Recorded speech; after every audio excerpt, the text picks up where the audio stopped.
if you're meeting the market, if rents, for example, were $10,000 a month for a 1,500 square foot, just regular office space, and today they're at 7,000, or it's a 30% drop, you gotta be able to meet what the tenant wants with a 30% discount. You gotta have it designed the way they want it. Now, because of work from home and because of co-working and all that stuff, if they're gonna leave their couch, if they're going to leave their living room, if you're going to leave your beautiful podcast room, what can I, as a landlord, offer you that would be equivalent to that? Welcome to the How to Scale Commercial Real Estate Show. Whether you are an active or passive investor, we'll teach you how to scale your real estate investing business into something big. Chris Okada is a prolific deal maker, entrepreneur, and CEO of Okada Company, a multifaceted commercial real estate development, management, and brokerage firm based in New York City. Chris, welcome to the show. Thank you, Sam. I'm super excited. Thank you for having me. Absolutely. The pleasure is mine, Chris. There are 3 questions I ask every guest who comes on the show in 90 seconds or less. Can you tell me, where did you start? Where are you now? And how did you get there? Great. Started with my father here in New York City. My family, this is our 54th year in commercial real estate in Manhattan, 1969. So it's a very different time. My father was very known, and one of his key highlights was bringing over a Toyota Motor Company, Honda, Panasonic, and Sony, and establishing their U.S. Headquarters here in New York City as a commercial leasing broker, representing the Fortune 500 of the Japanese manufacturers in the early stages of globalization in the 70s and 80s, before it became what it is today. I started shortly after 9/11 in 2002. And I started as a leasing agent working for my father. And that's pretty much how it all started, just started from the bottom. Now we're here. I love it. I absolutely love it. What is it that you focus on primarily today? Great. So I am a very micro focused sandbox territorial person. That means that we focus on office, leasing, investment, sales, and acquisition and development of properties in the Midtown Manhattan sandbox. Really, I would say from Soho to Rockefeller Center, right in the middle, mostly on the west side of Midtown and Midtown South Manhattan. So our portfolio of owned and third-party advisory is around 50 properties, with total square footage about 2.7 million feet. So we eat, sleep, breathe New York City commercial retail and New York City office. I would say that's 80%. However, in markets like this and opportunistic times, we of course jump into multifamily and other sort of uses, but all in the sandbox of Midtown South. I love it. I love it. Yeah, being micro-focused like that certainly allows you, I think, probably as you know, to get to know your investor or your investment profiles really, really well, and what you guys focus on. It sounds like you get to know it intimately. But you alluded to some opportunities that you're kind of seeing in some other maybe asset classes that haven't traditionally been what your core focus is. What do you see? Yeah. All right. So in a post-pandemic world, we've seen so much sort of defaulting on mortgages. We've seen prices come down 30 to 50% on different asset classes. I have not, and I was telling you briefly, I have not seen prices like this since 2009. I created a study called From Fear to Fortune, Generational Opportunities in New York City Commercial Real Estate. And it basically is a longitudinal study from 1993 to 2022 and a little bit, a couple months of 2023. And it basically outlines every decade New York City over the past 30 years, and even further, our 54-year history here in New York. Prices really do come down every single decade, but you're only given 2 years Right. in Manhattan, on Manhattan Island. You're given 2 years where prices come down. And if you're able to acquire them, and it really is timing, and there's two philosophies on never time the market or timing is everything, right? So it's somewhere in there, but over the last 12 months, we've seen some real uh, price decline because of the interest rate environment.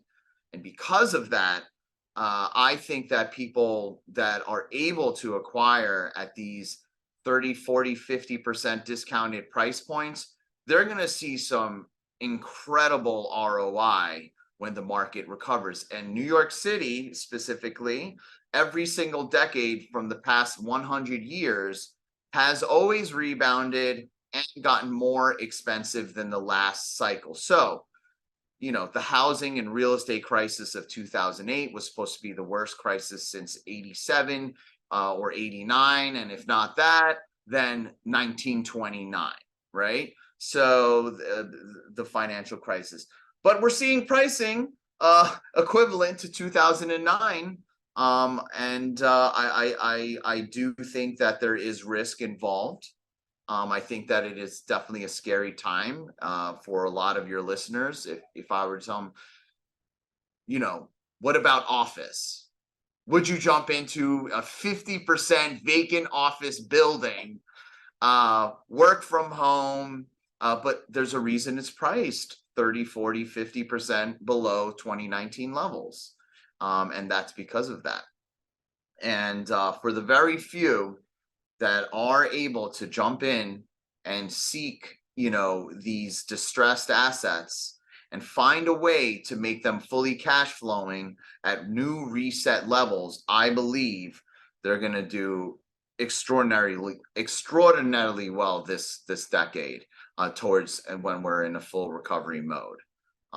So that's essentially the thesis. I love it. I love it. There's so many questions that come into that. One of the first ones though is when you say you've seen price levels reset to that 2008, 2009 time. Is that Sure. is that an adjusted number based on inflation and other factors, or is it just No, straight dollar for dollar? straight dollar per square foot dollar. Wow. So everything that I do in my world is on a price per foot, because that's the only way I can assess a 1,000,000 square foot building in San Fran and a 1,000,000 square foot building in Dallas, and compare it to here in New York City is on a price per foot.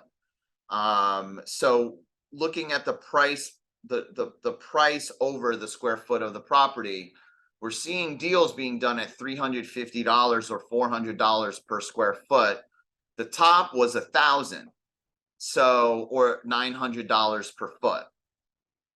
So really, we're seeing some, again, 50% discount. I mean, as a whole, our study shows that the peak of the market broke $900 to $950 per square foot in the last cycle in the 2010s. And if you're picking up a building, even if you got to put $100 a foot in construction and improvements or whatever it may be to improve it and rent it, and maybe another $50 to $100, if your all-in cost basis is 40% below the last, the heights of the market, and you have a fully cash flowing turnkey, fully renovated property, I believe the bet is that it's going to be a 2 to 3x multiple by the end of the decade. Sure. And this is really based on just data. If New York recovers to anywhere in the 2013 to 2020 levels for pricing, and you're buying at $300-400 a foot, and it recovers back to $500-600-700, you're doing all right. If it hits the peaks of $800-900 a foot, and you're all in at 600, and you're at 50-50, 50 on your LTV, that's a 2x. If it breaks records like it does every single decade in history, sky's the limit. Of course, it's scary. You're borrowing at 8, 9, 10% money. So interest rates are scary. Vacancy and cash flow is scary. So there are risks involved, and you have to sort of have a business plan around that. What you're doing, I feel like, is again, it's a very local, I think, thing that you are able to see and capture, maybe that the rest of us outside of the New York City markets don't necessarily see. Yes, we've seen, Sure. I think, price levels and activity in other asset classes slow down. I think we're at like a 74% year over year decline in multifamily sales was a statistic Yeah, today I'd read yesterday. sure. We've also seen prices, start to decline on the multifamily sales side, but I don't think we've come anywhere near on a national level from seeing them return to that 2008, 2009 pricing Oh factor, yeah. especially excluding inflation. I think multifamily is doing very, very well. It's Mhm. sort of when you speak to, probably spoken to 50 private equity real estate funds over the last couple months. What do asking them what they're doing and what they're up to. Everyone wants multifamily. Right.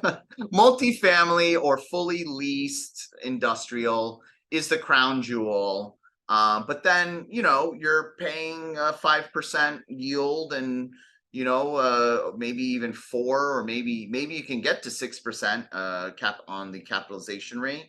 But you're at negative leverage. Right. So we're contrarian investors. I do think that interest rates will come down, but for anyone, and you saw there's a portfolio on the Sun Belt in Texas.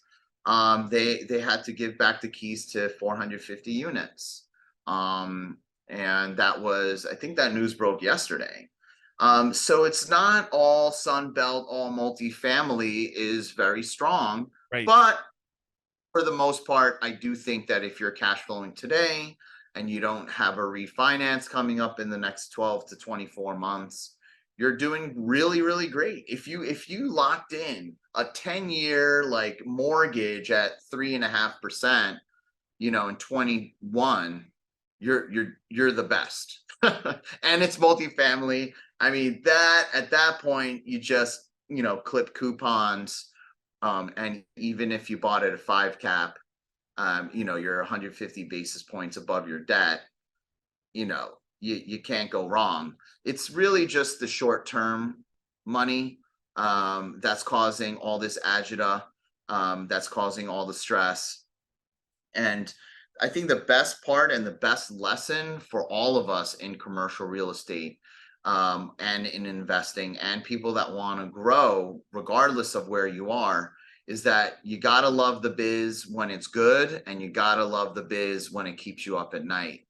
And this market, especially with the interest rate environment, it really just weeds out people that may not, that are in it just for the money and maybe not in it for the long haul, because it's hard, it's tough. And one anecdote that I tell everyone is that a black swan event, and New York City had many. 9/11, I mean, that's just one. The Hurricane Sandy, that was a huge blow. The financial crisis, and now the pandemic. We had a business plan that said if there's 1 million people outside in Times Square, our properties will never come down in value. That was literally here. 3 years ago exactly, in April of 2020, there was not a soul in sight, and everyone left Manhattan and everyone left the city. So, you always have to try to prepare for the black swan as best as possible. And really, that just means having a conservative savings for each one of your properties. And having, people say different things. 12 months of mortgage and operating expenses in the bank account for the property. Some really conservative people say 24 months, but when times are good and the properties are well behaved, you're like, yeah, I'll keep 2 months, 2 months and then that's when, you need to be pretty conservative and have a strict cash flow policy and black swan policy of all the properties. So for sure. Here is a question we've got about 5 minutes left here on the show, and I really want to hear your kind of strategy that you guys are implementing Sure. behind this office space window that you're finding in New York City right now. How are Sure. you taking those down? I know you mentioned 9-10% debt on them. How are you taking them Yeah. down? How are you making them cash flow, and how are you offsetting and or filling that vacancy? That is that's the big question, right? That's the big question because the tenancy and the vacancy is the enemy, along with it's a perfect storm.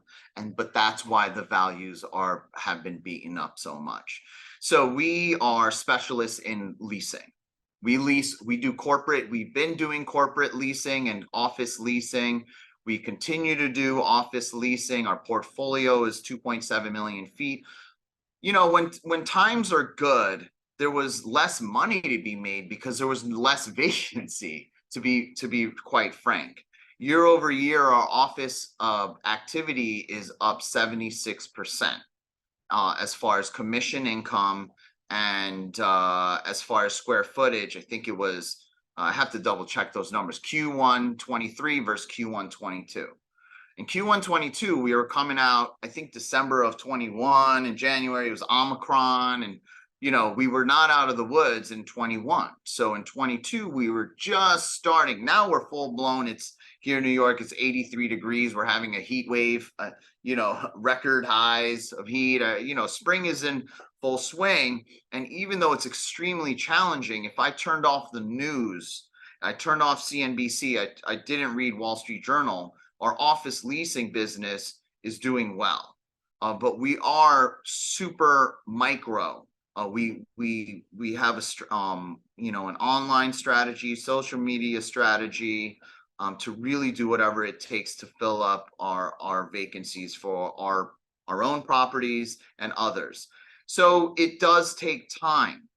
If you're meeting the market, if rents, for example, were $10,000 a month for a 1,500 square foot, just regular office space, and today they're at 7,000, or it's a 30% drop, you gotta be able to meet what the tenant wants with a 30% discount.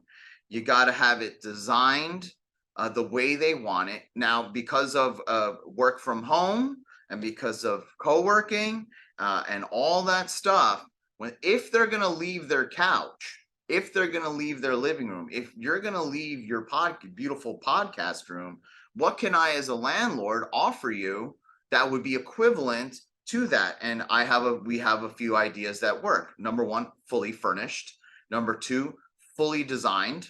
Number three, turnkey. Like literally, you're bringing your microphone and your laptop. If that's what you're bringing, a notepad, your phone, and a laptop, and your 8 employees will be there, and the rest, the other 10, will work from home. And so we sort of have that down packed. It's not these large spaces. It's no longer seas of gray, cubicles. That's done. Everyone wants to feel comfortable. They want a lounge, sort of comfortable design, upscale atmosphere. It doesn't have to be stuffy, but it does have to be thoughtful in design. That's what people want. They like artwork. They want to feel that there's warm bodies. And then they have to be well located. So they have to be in areas that it's kind of cool. Maybe there's a park a block away. And to go for a walk in the park. So the properties that are near the parks, they do better. The properties that are near new, hotels, we were just at partners of ours are just opened the Virgin Hotel with Richard Branson. That was last week, and that was super fun and super cool. It was on the same day he opened a hotel that he bankrupted one of his space tour subsidiaries. I'm not sure which one, but I do remember that, wow, this guy just read today breaking news that Richard Branson is BKing on one of his subsidiaries, and here he is laughing and smiling and cutting the ribbon for a $400 million hotel with his name on it. So, it's really about having a good plan, meeting the market, and being a strong entrepreneur to be able to take the pressure. This whole education for me of this downturn, not even 21 was all right. 22 was scary. The whole world was closed up. Really, 23 and with the interest rate environment, this is tested everything that I've been through, and I believe that if and when you want to grow to $1,000 portfolio, 10, whatever ambitions you have, as far as the real estate operator and owner, it will be tested, and that's why I looked at Branson and I was like, wow, how do you feel about having your New York? I interviewed him 2 seconds on the red carpet. How does it feel to have your own? And he's like, sort of like giddy about it. But at the same time, he had a multi-hundred million, if not a billion-dollar venture just go bankrupt. And I of course, I'm not going to ask him, oh, how to go with the Virgin Galaxy or whatever, whatever subsidiary it was. But it takes grit. It takes a lot of stress. It takes pressure and being able to understand that pressure. And once you are put in that sort of situation where it's tough, you're now ready for the next level. You will now be ready for the next level, whichever level that is. And for me, working on and having, let's say, five properties here in Midtown, of which maybe 75% are well behaved, 25 are not well behaved, and the not well behaved ones are the ones that are keeping me up at night. The thought process is, screw it. If a $30 million project could keep you up at night, why not just go for the gusto? Go for 100 million. What difference does it make? Go for $1 billion. Because the amount of anxiety you get, and if worst case scenario, you fall flat on your face, and it doesn't work out. It really just doesn't work out, and something happens, and now the Sun Belt is no longer interesting, and rents are coming down, and there's all kinds of interest rates are up, and you're refinancing, you're at 3 and at 7%. Now you got to put up another $30 million. You don't have $30 million, whatever the story may be, and you come up and you survive that, you're ready for the next level. You've walked the fire, and now screw it. And I think Grant Cardone, who I'm sure I think he is one guy, and his story really that resonates with me is in 2008, he owed $50 million to the bank. Now, $50 million, that's a lot of pressure, to personally have to cough up. And if you don't have 50 million in the bank, which most operators do not have, let's just be clear, then you got to liquidate everything. And if you don't got it past that, then chapter 11 or chapter 7 or bankruptcy code. And so if he's going to go through all of that pain for 50 million bucks, why not just go for 500 million? And then why not go for $1 billion? And I think that resonates with me, but you got to walk that fire, and you got to sort of feel that, and all business plans are good. They are good, but You got a black swan event. No one in 2020, because we were too busy worried about our toilet papers, you know, and the groceries and just surviving a pandemic. No one thought about interest rates potentially growing 5% in 12 months. There's no way to have predicted in 2019 that in 2023 or 24 that the world was going to be the way it was. It's impossible to predict it. So all you can do is do your best with the information you have. And for us, we're pretty freaking good at leasing office space, and we're doing whatever we can to buy low and get to cash flow as fast as humanly possible, using all the tools that we have, which is basically social media, networking, cold calls. You got to do whatever it takes to fill that tenant stack and fill that capital stack. You got to reach out to, you got to go on 50 podcasts, right? You got to go on 50 podcasts and let everyone know, hey, you know, like this is an incredible time. Maybe you're not there yet. Maybe you're not feeling it, but this is what we're doing. And why don't you, you know, come on our journey and say hello, and how do we make money together? That's essentially what we try to do. But the business plan is still the same. How many calls are you going to make today? How many presentations are you going to make this week or plan? How many luncheons do you have to go on? How many email campaigns are you preparing? How many social media things are you know, is your social media calendar up? Mm-hmm. What is your PR up to? Have you been in the paper? It's the same game in Bricken Investment Group as Okada and Company. It's just the avatar or the target is different. And that goes for any business, whether you're in insurance or in real estate, or you're trying to raise $1 billion fund, you know? Indeed. I love it. So that's it. I love it. Christopher, this has been a wealth of information. Thank you for taking the time here to come on the show today. I think what you're doing is really cool. I love the way you guys are taking down assets, how you are contrarian. I think that always speaks to me. Anybody who's looking left when everybody else is looking right is somebody that I want to get to know better. So thank you for taking the time to come on the show today and really share with us the opportunity that you guys are finding, especially in the office space. One that is, you know, kind of it's the dog everybody's kicking right now, and you're going, hey man, there's this is where you get paid. So I love how you're doing that. If our listeners want to get in touch with you and learn more about you, what is the best way to do that? Yeah, for sure.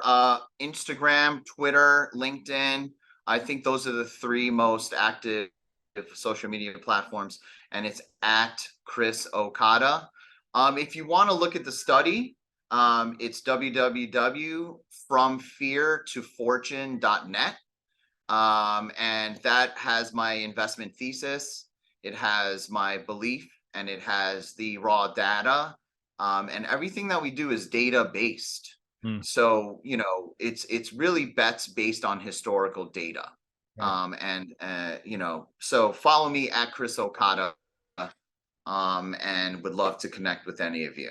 Great. We'll put both of those there in the show notes. From feartofortune.net, and Chris Okada, for those of you who are listening, is ChrisOkada. So at Chris Okada. Chris, thank you again for coming on the show today. I certainly appreciate it. All right, bud. Thank you so much for having me, and good luck out there. Hey, thanks for listening to the How to Scale Commercial Real Estate podcast. If you can do me a favor and subscribe and leave us a review on Apple Podcasts, Spotify, Google Podcasts, whatever platform it is you use to listen, if you can do that for us, that would be a fantastic help to the show. It helps us both attract new listeners as well as rank higher on those directories. So appreciate you listening. Thanks so much, and hope to catch you on the next episode.